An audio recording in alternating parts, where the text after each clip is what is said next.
Welcome to the latest health news that you will not see on the mainstream media. So what do we have now? We still have the coronavirus out there. So please, if you can, check out my videos on the coronavirus. It's very important. I feel like a lot of people need to hear it. This could actually potentially save lives if people do take steps into their own lives, just taking little action steps at a time.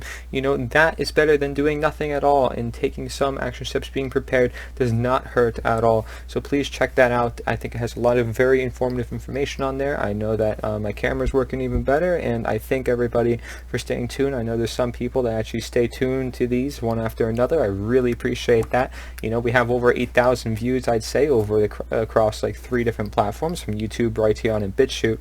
So I really appreciate the support so far as we get through this. I'm not doing much advertising for these videos, so it's really up to you to get these out to the public. And you know, it's cool because I could always look back on it. I could say, well, later down the road, you know, these videos can be universal. These videos can be something that I can look back on and say, well, it still applies to today, because what we have is a virus. But yeah, there's still going to be more viruses coming our way, for sure. There always will be in some form. You know, you get a cure for this, get a cure for that. Well, another virus comes out of nowhere. Another problem comes out of nowhere. But why is that? It's because humans don't learn from the past. And so understanding that this history could actually tell us for our future, that can be very important. It says, alarming coronavirus update, cremation soaring, 50,000 new infections estimated daily in Hubei province. Okay, so this is something that even the World Health Organization was not able to talk about it for a while, and then they finally recognized it. You see many cities going into quarantine, like Beijing and all over China, and now starting to escape to China and going into Vietnam. So just be aware that it is starting to spread, and most likely will peak around the US in August or June, around the summertime. At least where I am, you know, in northeastern USA. So also, there's China reports a 33% surge in coronavirus infections over 24 hours. So that's how fast this thing is spreading, okay? You're having case after case, you know, thousands and tens of thousands over just a period of time, right? And you have numbers being skewed. You have more evidence coming out. You have ex-CIA people, ex-bioweapon experts. You have people that signed into laws. You had people part of the Chinese Communist state that can't expose their identity, but they're all coming out and saying, well, what is going on here? It seems like it's some sort of scheme that was either planned to some degree, or they let escape, and there's just a lot of bad practice going on with some people knowing the hindsight, some people knowing behind the sight of many people who are like us, the public, the general public, who are not seeing this information, right, as the occult usually would be, where the information is hidden for power to be maintained. So let's get into the news for today. Are you a vegan? It's not necessarily a bad thing, but it's important to note that soy could be in your diet either way, whether you're vegan or not.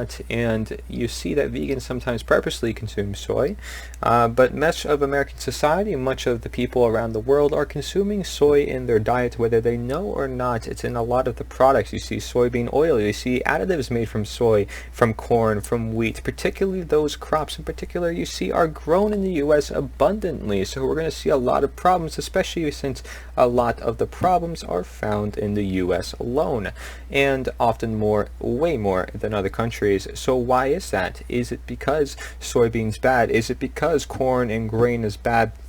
Which, you know, corn is a grain. So what makes soybean then different? You know, because it isn't a grain, but is it still harmful for your health? Because we see that grains could be harmful, being that it is the prime premises of the food pyramid, as I covered in the previous video. That's what most Americans are consuming, mass carbohydrates, whether that be in the form of sugar, whether that be in the form of mass refined carbohydrates, which is processed breads, processed flours, processed pastas, and you know, bread rolls and so forth, which is also like the top source of salt. So the industry likes to complain about salt, but it's actually in foods, and the same thing goes with the sugar, and the same thing goes with the soybean oil. So you'll maybe even see soybean oil in those grain products, in those bread products, and that's what you'll see actually. You know, looking into it, you'll see high fructose corn syrup. Why is that? So that's just simply by reading the ingredient label, and you know, it goes in order, just so you know. The first ingredients mentioned are the most prominent ingredients. So if you see high fructose corn syrup, right up there, then you know, okay, that there's a lot of sugar in that product. And then if you're looking at soybean oil, it's probably up there as well, but there's also a lot of hidden forms that they can do with this. There's a lot they can do with soybean oil, so it's not necessarily a bad thing, okay, especially if you're vegan or you're more health conscious already. I'm sure you probably have some opinions about soy. Maybe you consume tofu, for example. We'll get into that, okay? So it says whether partially hydrogenated, organic, or genetically modified to be low in linoleic acid, soybean oil may cause dysfunction at a cellular level. So regardless of what's said here, I just want you to keep an open mind, okay, from what the research is showing here. It says recent research warns soybean oil can cause neurological and metabolic changes associated with autism, Alzheimer's, anxiety, depression, obesity, insulin resistance, type 2 diabetes, and fatty liver disease. Fatty liver is something that a lot of people don't know about, but they often have it within their life. Same thing with like leaky gut, for example. The animal study compared the health effects of diets high in conventional soybean oil, typically, the highly processed ones. What is that? Hydrogenated soybean oil is starting to go slightly out of the food supply because they want to get rid of trans fats, but it still is there, because it's partially hydrogenated, or it's there because of other additives, or it's there because they want to use it in its vegetable oil. We'll get into that, okay? And so it says genetically engineered soybean oil low in linoleic acid and coconut oil, okay, as both types of soybean oil had pronounced effects on the brain. Okay, so we're going to look at that. And it says the soybean diet caused dysfunction in about 100 different genes in the hypothalamus, including one that is responsible for producing oxytocin, which has beneficial effects on your heart. And you know that most of American society has a lot of cardiovascular disease in some form, so it's a lot of what's up here. Whether it's just simple, quick, fast breathing up here and not breathing down here, which could actually play a very big difference. You're taking a look at, well, what is going on in the body? Is there a balance, right? Are we relaxed, right? And our hearts are always rushing. We're in these intense working environments. We're being exposed to all this media, all this news, and it's creating all this tension. So we feel the need to take faster breaths as if we're in fight or flight mode, okay, where we're running from a bear even though we're not, okay, and that's exactly what it is. But also a lot of the stress from the foods we're eating, it's not just trans fats. They want to blame it on saturated fats. Well, what type of saturated fats? We need to get really, really specific here. So soy, is it necessarily bad, or do we need to be really specific? It's oftentimes the specificity that matters, right? Because this exists within nature. Soybean is a plant within nature, so what makes it bad? Okay, is it because of all this farming practices that we've done? Is it because we processed it as much as we have? And can we find it in a lot of the foods that we consume? I say yes. I see it all over the superstores. I see it all over the conventional products, okay? It says potential health effects of soybean oil include the harmful health effects of unfermented soy, the potential hazards of genetically engineered soy, the harm associated with glyphosate contaminated food, and high amounts of processed omega-6 skewing your omega-3 to omega-6 ratio. So right there, I would say sums up this entire thing. If you just take a look at that one part there, this one part right here, amazing, because this is exactly what it is. People are consuming mostly an omega-6 diet, and it's not just coming from soy, but also corn, which is what we produce a lot of, right? And then also a lot of other foods. You're talking omega-3s are mostly only found in potentially like the healthy, more fats, like, nuts and seeds, but and also fish, right? Wild caught fish in particular. Okay, those are the only real sources you're going to get, particularly of omega-3s. So most of your diet is going to be omega-6, especially for Americans, and we see that having too much is especially inflammatory for us. And inflammatory means that we're going to tend to turn on the wrong genes, and it's going to tend to increase our risk for cancer and diseases alike.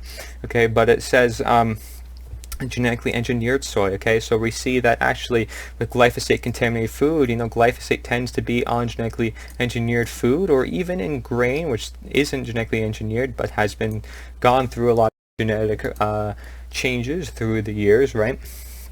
So glyphosate and genetically engineering, you're looking at Monsanto, you're looking at a lot of these big biotech companies that are involved in producing the seeds and for these companies to create, and you're not looking at local farmers, you're looking at big agribusiness farmers that grow this. They pile them high in the West, you see mountains of corn, mountains of soybean, okay, and then they condense it and they press it, and is it cold pressed, is it expeller pressed, is it in a dark bottle, is all the protective components protected, all these things we need to take into account, okay, in addition to this. But really looking at it, maybe we shouldn't be consuming soybean oil at all, or maybe if we do consume soy, it's in its more natural form. So let's get into this. We see soybean oil linked to genetic and neurological damage, okay, which we see again in a lot of society. Unfermented soy linked to many health problems. So unfermented soy, so that means fermented organic soy, on the other hand, has a number of important health benefits and are the only soy products I recommend eating. This comes from Mercola.com, okay, a very popular health news website that often gets censored. Okay, and they talk about tempeh, miso, natto, soy sauce. Of me, I've probably only tried miso. I don't consume a whole lot of soy, and actually, if I want to do soy sauce, I actually don't do soy sauce. I actually do like coconut aminos or the soy protein aminos, which actually isn't soy, so it's very different, I guess you can say, from traditional soy products that people have been consuming. You also have to keep in mind soy sauce is very high in salt, could be laced with MSG. A lot of these products could be laced with MSG if you don't get them from a really good source. So even though they're supposedly fermented, you still have to make sure that it is actually fermented and not just configured in a way to make it seem like it's fermented or healthy for you, because if it's still processed, that's exactly what we're looking at here, is that soy being processed could actually be dangerous for many individuals. Now, let's say you are a vegan and you're consuming soy, you still want to know more about soy. Well, we can get into that. So soy has phytoestrogens, okay? This is regardless if it's processed or not. And phytoestrogens, genistein and dadziine, okay? It sounds German. But it says resemblance to human estrogen is why some recommend using soy therapeutically to treat symptoms of menopause. So it could actually be beneficial for some individuals, okay? And we see that actually could help with things like breast cancer, okay, for women in particular.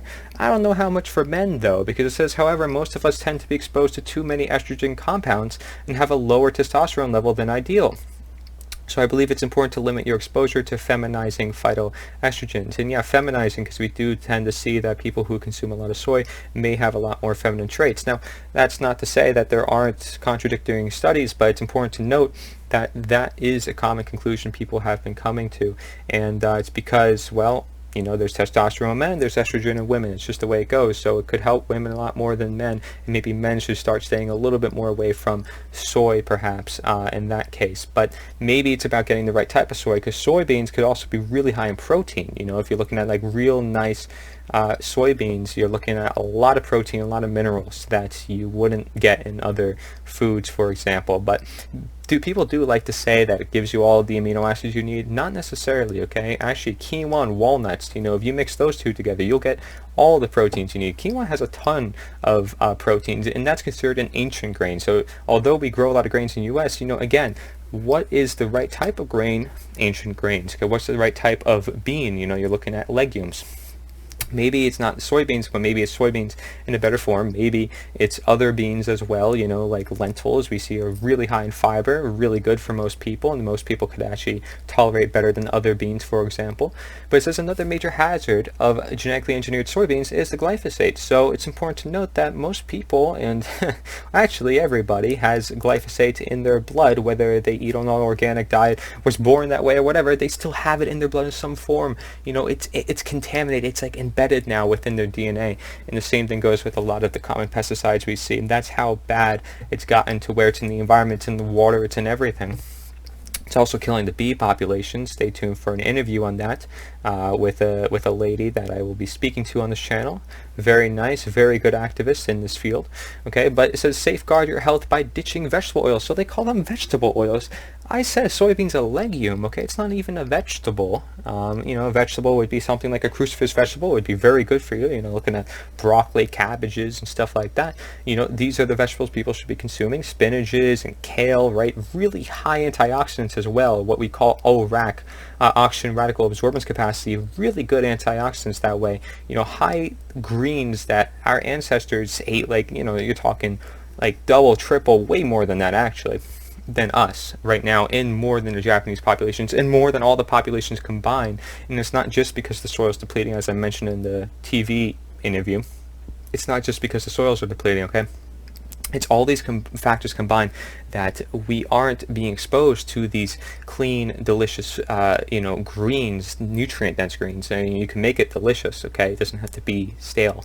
And it doesn't have to be soy. It doesn't have to be grain. It doesn't have to be these things that were kind of more pushed on us, right? Sugar. It's like this one plant found in, Mexico or wherever, South America, okay? All of a sudden now it's all across the world. It's the biggest trade. Everybody's doing basically like drug deals for this thing, right? Because of how addicting it is and how it's more addicting than cocaine by like 9 times, and how mice choose sugar over cocaine, okay? But, looking at soy, I get it. It's not sugar, but it's something that now is spreading to the rest of the world. You see soy in China, but they're using it more of a condiment. They're not consuming that as a whole side dish, okay?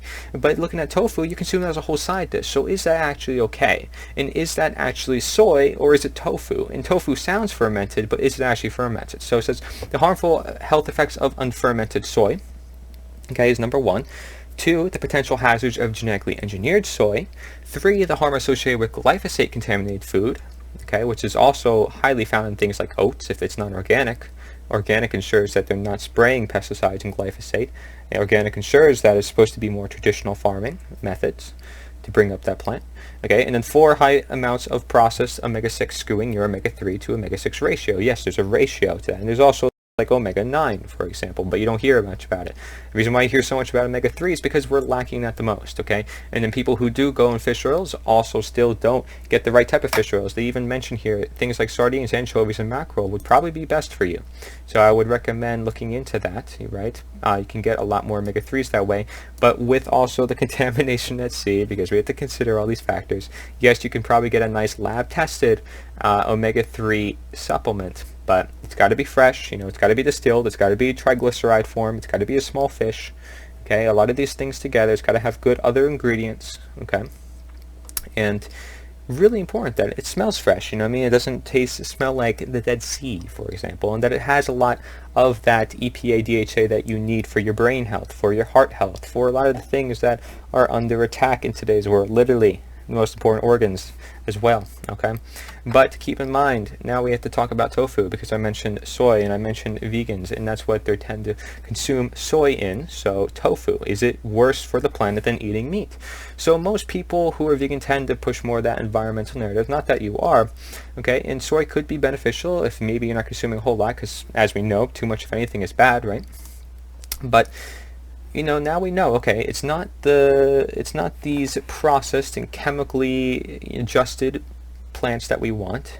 It's these down to earth, down to nature foods that are more whole, more raw, more nutrient dense, okay? Ones that aren't compressed and taken out of form, in particular, ones that aren't, look at this, it looks like a block of cheese. That's what tofu looks like, but could you say that looks like a soybean? No. They took the soybean and they turned it into that, okay? And as we know from other research, from like if you were to cut a strawberry, put that in the fridge, okay? Now it's going to lose a lot of its enzymes over time. So if you wait to consume that for a whole day, you're going to expect a lot of those enzymes to just be straight out gone, okay? That's why when you cut up something, like especially fruit or plants or things full of enzymes, it's actually better to consume it within that first day. So that way all those enzymes don't go away, so you can digest it better.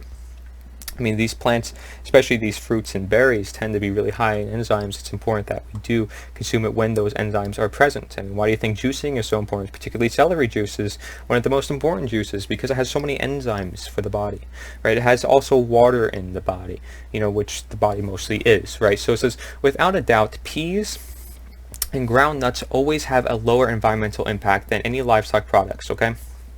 Now, it's interesting to note that, I know a researcher by the name of Max Lugavere. I really love his research, right? He writes books, has a podcast, and so forth. And he actually argues that, it's not all that good sometimes to have these things in the environment, and that actually animals could actually be helping the environment because now they're taking dead matter or different things, inedible material, and turning it into nutrition for us. So there's different ways of looking at this environmental situation. It's not just the vegan perspective, but the paleo perspective to understand as well, because you may see these are two opposite extremes that are often at war with one another. But maybe we can be open to both sides and understand that, wow, well, maybe, yeah, plants are really beneficial. Yeah, it'll probably feed more people, but meat products are also special in their own way, and maybe they don't have to be excluded entirely. I'm not saying to exclude tofu entirely, but let's understand what tofu is. It says if you look at tofu, which is processed, there is more energy going into its production. Okay, so environmentally, there's going to be more energy going to the production. But, tofu, just in its very nature, you're seeing if it's processed, not good. Okay, it's not good. You may make some excuses for it, say you're getting your proteins, but I mentioned you can get quinoa, you can get walnuts, you can combine certain foods together, get all your proteins. It's not that hard in the 21st century to get all the proteins you need. For even example, hemp protein has a lot that you need, and there's not a lot of controversy surrounding that. Okay, there's a lot of controversy surrounding soy for a great reason, and there's a lot of research to back it, as I mentioned. So it's important to note that what you're consuming is not too much, number one, and also in a form that is down to nature, because once you know it is of nature, then it's more likely to be meant to be, more likely to be healthy for you, more likely for it to be digested in your body properly, right? So despite whether or not it leaves a carbon footprint, soy protein has been touted for years as a healthy product. However, research has been shown that anti-nutrients is what they call it, and soy have negative effects on the body. Phthalates prevent the absorption of certain minerals, estrogens can block the hormone estrogen, and disrupt endocrine function, and goitrogens interfere with thyroid function. I mean, like I said, there's thousands of components in plants. It's like naming just one of them. It's like, this is better than any drug. I mean, that's how they come up with these drugs. But anyways, if you're more vegan oriented, you might understand this perspective better. And I don't think there's anything wrong with being vegan. I promote your behavior. I promote paleo behavior as well. People just being more conscious of their health in general. It's not what you see in most of society, is people thinking about what they're consuming. So it just starts with a little bit of awareness, and it goes a long way. Take this how you wish. I'm not here to push anything on you. You can decide what you want to do. But it says there's a difference between soy that is organic as opposed to non-organic. But there's also a big difference when it's fermented compared to unfermented. So what they're saying here is that fermentation can actually be more beneficial than any of the other forms of soy. And so the fermented process may take time and special consideration, but the health benefits are more than worth it. Importantly, the fermentation process deactivates many of the anti-nutrients in soy that act as toxins in the body. So if you want to eat soy, make sure it's traditionally fermented, closer to nature, and also optimal to nature. Fermented soy products include miso, natto, and tempeh, but not tofu. Tofu sounds fermented from what I hear, but it isn't really fermented, okay? Maybe you can get like a fermented form of tofu. I'm sure they make it, right? They make everything now. But that's the problem, is they make everything now, not necessarily meaning that it's of nature, not necessarily meaning it's healthy for you. They take a look at gluten-free products. The same thing, right? Just because gluten is a problem, and we know it is in many cases, that doesn't necessarily mean it is a problem, because in other countries, they may eat gluten straight up as a side dish.